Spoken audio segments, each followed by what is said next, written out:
People here are scared. Volunteers who are coming out here to bring out their boats and wade into these waters to find people tell me that the water is deep as 7 feet and that it goes back for miles. The reality of the rising waters is enough to convince those who haven't left yet to get their belongings and leave.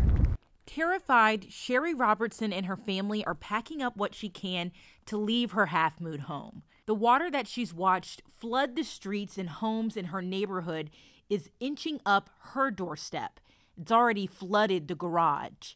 I'm nervous because I might lose my house, so that's my big thing. With minutes to pack, she's leaving before the water takes over her home. Yeah, got my dog. Yeah, got my kid. That's right. That's right. Everything else is replaceable. Volunteers are wading into the floodwaters to find the people who didn't leave. Well, I just came out, so I went all the way back in.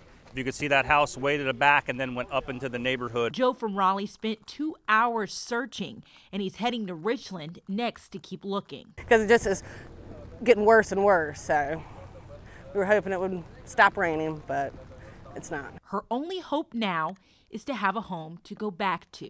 You can see now the water has risen into her home. We don't see any more volunteers or kayaks out here right now, but when we got here just a few minutes ago, we did see a convoy of Marines trek into this water. In Half Moon, North Carolina, Kelly Wiley on your side. More than 150 years ago, Trinity CME opened its doors to a congregation. Now it's about preserving what's left. It's a landmark, historic landmark in the city, and it's important, and that's another reason it needs to be documented. The Augusta Canal Authority has been working on efforts for about 2 years to save the historic church. The Canal Authority is trying to get a $20,000 grant so they can document and preserve Mother Trinity's history. We want to go ahead and get all the documentation relative to the site and the church for future forever. There are other plans in the works too. Right now, crews are doing the prep work because in about 5 months, Trinity CME is going to be here in the lot across the street. We're here to move the CME Trinity Church. John Landers Jr. owns Hercules House Movers. This job is one of his biggest. Things like this you don't do in a hurry. Speed and quality don't go hand in hand. Right now, his crews are demoing the additions to the church. They'll also board up the windows to protect the glass. Then they'll use steel and hydraulic lifts to basically create a trailer under the church and roll it across the street. It's all going to go in one big piece with a brick on it. It's a big project, part of an even bigger effort to keep Mother Trinity standing, even if it's on a different corner. This ain't something that somebody just hacked together. It's really craftsman done, and so it's well worth saving. In Augusta, Lindsay Tuman on your side. Hey, excuse me, I need the police at 2176. Somebody that got shot in there. Y'all need to get here quickly. Off of 520. Georgian Place Apartments, Fox Trace, Heritage Circle. On Wrightsboro Road. All these folks jump back and forth. I mean, they cross the street from Georgian Place. Sits more than a half a dozen apartment complexes. 13 dispatch. I'll be out at 186 Fox Trace on domestic. It's the police. Police. This is Zone 4.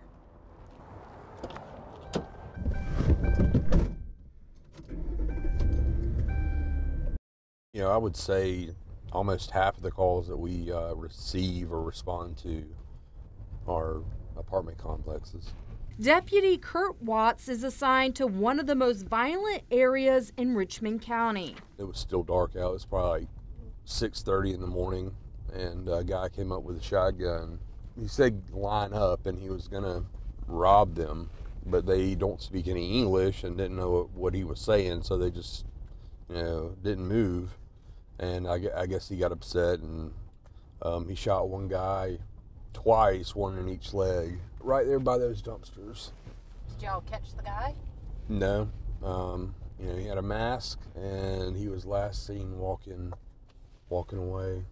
He says that happened here at Valley Park Apartments, formerly called Georgian Place. For whatever reason, they've boarded up some of these apartments and buildings. They get broken into, and homeless will sleep inside.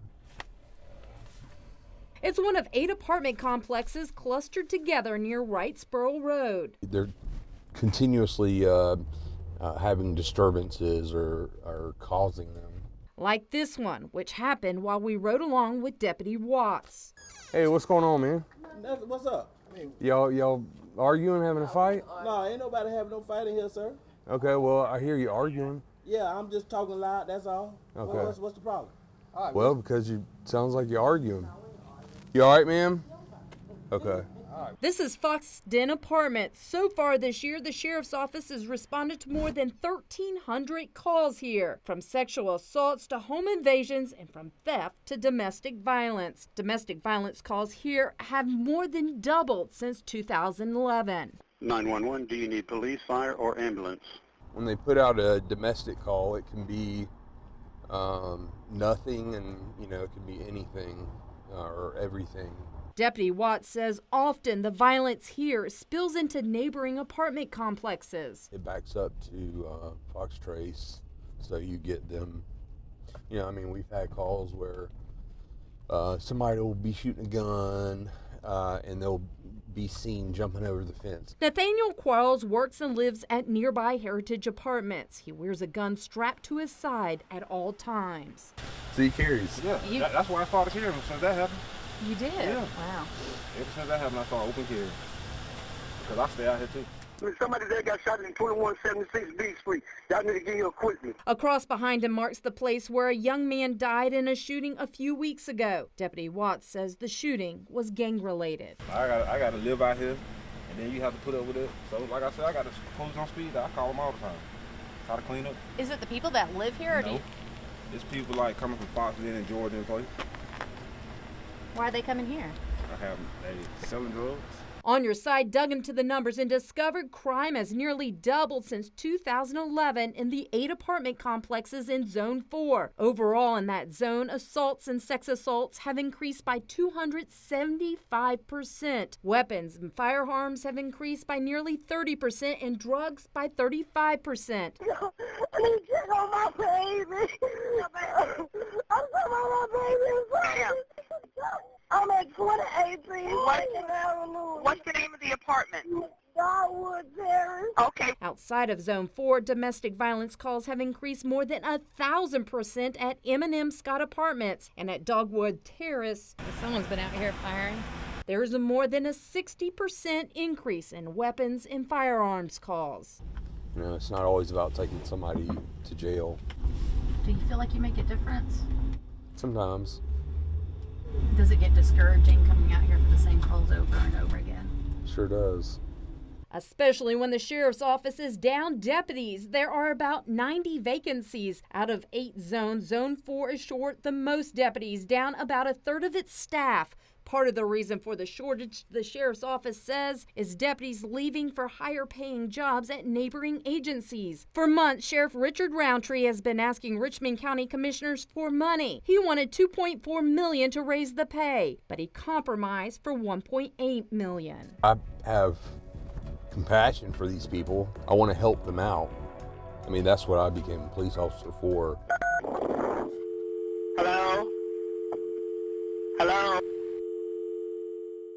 The goal of the Augusta Museum of History is to keep these doors open to show the community their history, but facing another round of budget cuts could make that more of a challenge. Please, please, please. Please, please, please, don't cut our funding. That's the message from the Augusta Museum of History to the Augusta Commission. Nancy Glazer is the executive director. I just want to keep what I have now for 2018. That's all I'm asking for. Commissioners are considering a motion to cut the funding by $20,000. The last round of budget cuts for the museum came in 2009. We closed our gift shop. We cut back our hours. Cuts they don't want to make again. We just want to keep what we have. And if we have that, then we can move forward. We have plans for expansion. They've already expanded their programs, including things like escape rooms, but with downtown booming around them, bringing in more visitors, they expect to grow too. We can be an economic driver for this area. For example, During Masters Week, we're slammed. And one special exhibit draws in worldwide crowds. James Brown's music and his style of rhythms. And I had I think it was a German gentleman from Germany, and he came in and on a day we were closed. And he begged to go up and see the James Brown exhibition. I let him go up. This straw, just a fraction of the millions of items showcasing Augusta going way back. This is prehistory. A history they want to preserve and showcase as many days as they can for years to come. I certainly wouldn't want to have to close any more than we are.